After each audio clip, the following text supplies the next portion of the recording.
From colorful contemporary artworks to shields more than a century old, London's British Museum is putting Australia's Indigenous population in the spotlight. Through a combination of objects from 1770 right up to the present day, it's exploring Aboriginal and Torres Strait Islander history and culture that's both eventful and complex. This exhibition presents for the first time in the United Kingdom a national story of Indigenous Australia, a civilization that has endured for over 60,000 years.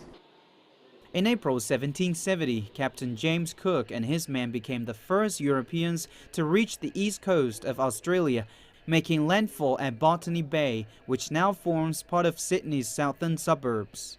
One of the exhibition's main artifacts is this red mangrove shield, thought to have been held by Aboriginal tribesmen during a short skirmish between Cook and his men shortly after their arrival.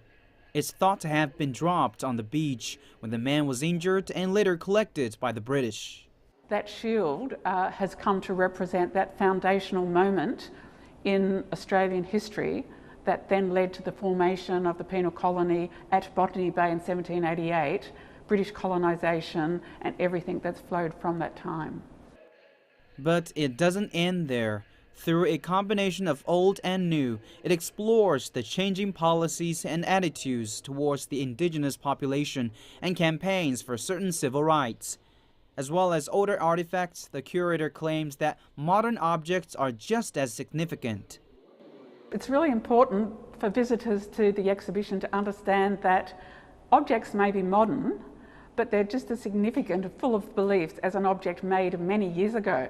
So to us it's not surprising that we would put together old and new objects that show this continuity and the endurance of culture over generations. With its combination of contemporary artworks and ancient artifacts, the exhibition ultimately presents Indigenous Australia as a thriving culture which has endured certain setbacks. Indigenous Australia Enduring Civilization runs until August the 2nd at the British Museum in London. 刘文文 CCTV